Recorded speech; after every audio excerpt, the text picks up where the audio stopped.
আসসালামু আলাইকুম, সবাইকে আমন্ত্রণ নতুন ভিডিওতে এবং দেখছেন আপনাদের ভালোবাসা চ্যানেল টিটিপি বা টাইনা টুনা পাস। গত বছর বেনকোর তরফ থেকে রিলিজ হয়েছিল V91। ফোনটা নিয়ে সেই সময় বেশ ভালোই হাইপ ছিল, কারণ মাত্র 11,000 টাকায় তারা 8GB র্যাম দিয়েছিল, যেটা ওই সময় বেশ আলোড়ন সৃষ্টি করেছিল দেশের বাজারে। এবার চলে এলো বেনকো V91 এর ছোট ভাই বেনকো V91C। তো ছোট ভাই কি পারবে বড় ভাইয়ের সম্মান ধরে রাখতে? সেটাই খুঁজে দেখার পালা। এবারের ফোনে যুক্ত করা হয়েছে নতুন করে অনেক কিছু, সেই সঙ্গে কিছু আক্ষেপও রয়েছে। তবে সবার আগে ফোনের দাম জানিয়ে দেওয়ার পালা। এই ফোনের একটাই ভেরিয়েন্ট বাংলাদেশে পাওয়া যাবে 4GB র্যামের সঙ্গে 128GB ইন্টারনাল স্টোরেজ, যার দাম হচ্ছে 10,999 টাকা। প্রথমে আমি ফোনটার ডিজাইন নিয়ে একটু আলাপ করতে চাই। তবে আমার কেন জানি মনে হচ্ছে বেনকোর যে ডিজাইনার, মানে যিনি প্রোডাক্ট ডিজাইন করেন, উনি মনে হয় একটু ছুটিতে আছে। তা না হলে একই ডিজাইন আমরা আবার দেখতেছি, এবং এবার যে শুধুমাত্র ডিজাইন এক দেখতেছি তা না ভাই, এবার তো কালারও একই রকম দেখতেছি। না মানে আমারে কেউ একটু বোঝাই বলবেন ভাই, ঘুরে ফিরে কেন ওই এক ডিজাইন দিতে হবে আইফোনের মতো? দেশে কি আর কোনো ডিজাইন নাই? মানে শুধু শুধু কি পোলাপান মজা করে বলে যে আমি একটা আইফোন কিনবো, কোন কোম্পানির আইফোন কিনবো?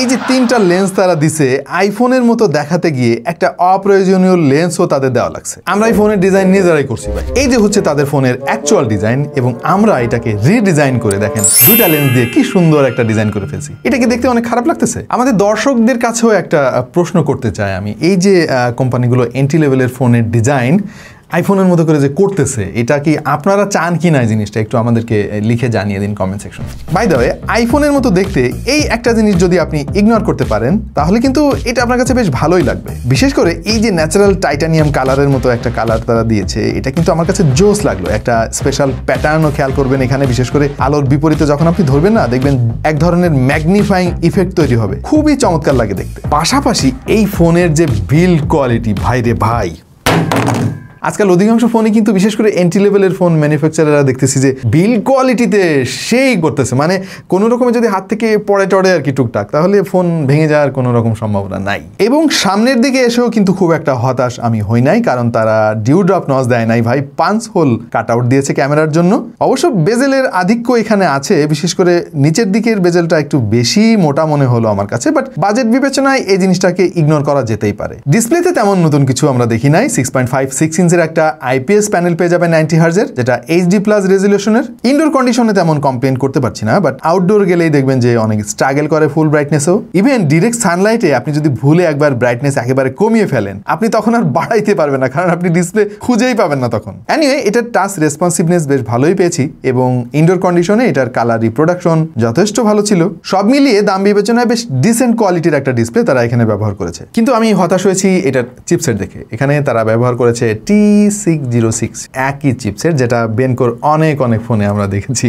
আমরা এই নিয়ে মোট 4টা বেনকো ফোনের রিভিউ করলাম, তার মধ্যে 3টাই ওই একই চিপসেটের। আমার মনে হয় আরো বেটার চিপসেট বেনকোর এখানে ব্যবহার করা উচিত ছিল। আরো আছে ভাই, এখানে শেষ না। 11,000 টাকায় কিন্তু আমরা বেনকোর কাছ থেকে, এর যে বড় ভাই V91, তার কাছ থেকে আমরা 8GB র্যাম পাইছিলাম ভাই। এবার তারা দিছে ওই একই দামে 4GB র্যাম। সফটওয়্যার নিয়েও একটা কমপ্লেন আছে। এখানে আউট অফ দ্য বক্স আপনি পাবেন Android 13, এবং এটা পরবর্তীতে আপডেট আসবে কিনা তার কোনো নিশ্চয়তা আমি দিতে পারছি না। আজকাল অধিকাংশ ফোনই কিন্তু, হোক সেটা এন্ট্রি লেভেলের বা মিড রেঞ্জের যাই হোক না কেন, Android 14 দিয়ে কিন্তু বাজারে আসতেছে। বাট সেখানে বেনকো বুঝলাম না মানে কেন তারা আসলে Android 13 দিল। এর ইউআইটা কিছুটা স্টকের মতো, খুবই লাইট ওয়েট, তবে আমার কাছে মনে হয়েছে যে অনেক ফিচার এখানে মিসিং রয়েছে। আইফোনের ডাইনামিক আইল্যান্ডের মতো তারাও একটা জিনিস দিয়েছে, যার নাম দিয়েছে স্মার্ট উইন্ডো। এটা মাঝে মাঝে আপনার কাজে আসতে পারে। তবে এবারে কিন্তু কম্পাস অ্যাড করেছে তারা, এর ফলে নেভিগেশন কিন্তু অনেক বেটার পাবেন আগের তুলনায়। সেই সঙ্গে যুক্ত করা হয়েছে জাইরোস্কোপ, এর ফলে গেমিং এর সময় বেটার কন্ট্রোলিং পাবেন। টকিং অ্যাবাউট দ্য পারফরমেন্স, আমরা এই ফোনটা দিয়ে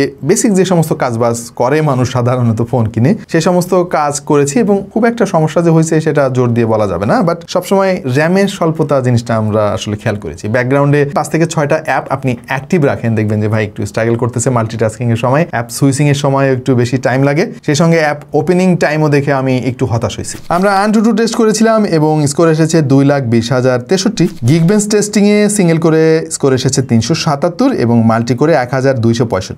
10 থেকে 11,000 10,000 টাকা প্রাইস রেঞ্জের যতগুলো ফোন মার্কেটে আছে তার মধ্যে এইটার স্কোর খুব একটা খারাপ বলে আমার কাছে মনে হচ্ছে না। তবে এই একই প্রসেসর দেওয়া মোট 16টা ফোনের রিভিউ আমরা অলরেডি করেছি। এর মধ্যে এই ফোনটার অবস্থা আসলে মাঝ পর্যায়ের, মানে একেবারে খারাপও না একেবারে ভালোও না। যেহেতু এটা কোনো গেমিং ফোন না, সুতরাং গেমারদের জন্য এই ফোনটা কোনোভাবে রিকমেন্ড করবো না আমরা। তবে আপনি যদি টুকটাক গেমার হয়ে থাকেন, শখের বসে মাঝে মাঝে একটু গেমিং করেন, তাহলে আপনার জন্য এই ফোনটা ঠিক আছে। ফ্রি ফায়ার মোটামুটি ভালোই খেলতে পারবেন, but PUBG, call of duty এই সমস্ত গেম ইনস্টল হলেও ভালো পারফরমেন্স পাবেন না। 5000 mAh ব্যাটারি, আমরা এটা জানি, এখন মুখস্থ হয়ে গেছে। ফোন বক্স থেকে খোলার আগেই আমরা বুঝতে পারি যে ওই ফোনে 5000 mAh ব্যাটারি রয়েছে এবং 80 ওয়াট ফাস্ট চার্জিং সাপোর্ট আছে, কিন্তু চার্জার নাই।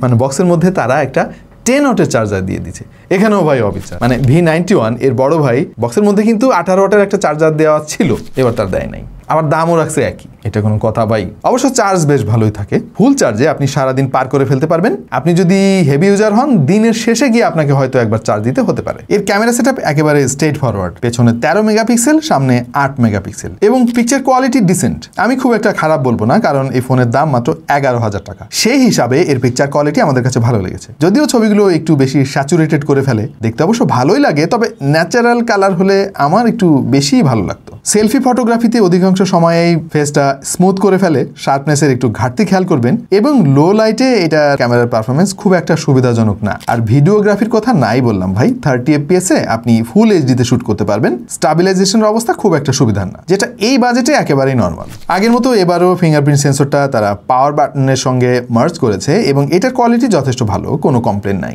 আর এর লাউড স্পিকার কোয়ালিটি সো মানে খুব একটা ভালো না, খুব একটা খারাপও না দাম বিবেচনায়। তবে এর ভাইব্রেশন মোটরটা আমি আরেকটু বেটার আশা করেছিলাম। Anyway, network reception, data reception, call quality, এই সমস্ত প্যারামিটারে আসলে কমপ্লেন করার কোনো সুযোগ আমরা পাইনি। অলরাইট প্রিয় দর্শক, আমরা ভিডিওর প্রায় শেষ প্রান্তে চলে এসেছি। সো ফাইনালি আমরা কি বুঝলাম এই ফোনটার এত গবেষণা করে? ওয়েল, বেনকোর ফোন রিলিজ হলে এর আগে আমাদের মধ্যে এক ধরনের এক্সাইটমেন্ট কাজ করতো আর কি, বাট এবারের V91C ফোনটাতে আসলে সেই এক্সাইটমেন্টটা আমরা পাইলাম না আসলে। না মানে সময়ের সঙ্গে সঙ্গে তো প্রযুক্তি আরও উন্নত হয় এবং আরও সহজলভ্য হয়, তাই না? ধরেন 1 বছর আগে যে ফোনটাতে যে ফিচার ছিল, 1 বছর পরে এসে কি সেই একই ফিচারই থাকবে একই দামে? দাম কমবে, না হলে ফিচার আরও উন্নত হবে। বাট বেনকোর ক্ষেত্রে জিনিসটা একটু উল্টা হয়ে গেল না? মানে আগে তারা একই দামে র্যাম দিছে 8GB, এবার দিল 4GB। ইভেন ওই একই প্রসেসর, একই ডিসপ্লে, প্রায় সব কিছুই একই রকমের, জাস্ট কালারটা একটু চেঞ্জ। যাই হোক, আমার কাছে মনে হয়েছে যে যারা ডিউরেবল একটা ফোন চান, দেখতে অনেকটা আইফোনের মতো, বেশ ভাবসাপ নেওয়া যাবে, তাদের জন্য কিন্তু এটা রিকমেন্ড করতে পারি, কারণ এই ফোনটা সহজে নষ্ট হবে বলে মনে হয় না আমার কাছে। তবে হ্যাঁ, এই ফোনটার দাম যদি 10,000 টাকার মধ্যে কোনোভাবে রাখা যেত না এবং আরেকটা ভেরিয়েন্ট রেখে সেটা দাম করা হতো 9,000 টাকা, তাহলে প্রাণ খুলে এই ফোনটাকে আমরা রিকমেন্ড করতে পারতাম। তবে সবসময় একটা কথা মনে রাখি আমরা, সেটা হচ্ছে কাস্টমার ইজ অলওয়েজ কিং। প্রিয় দর্শক, আপনার ডিসিশনই চূড়ান্ত। আপনার কাছে কেমন লাগলো এই ফোনটা অবশ্যই জানিয়ে দিন কমেন্ট সেকশনে, এবং দেখা হয়ে যাবে অন্য কোনো ভিডিওতে ভিন্ন কোনো বিষয় নিয়ে। সেই পর্যন্ত সবাই ভালো থাকুন, সুস্থ থাকুন আর দেখতে থাকুন টেক টু দ্য পয়েন্ট।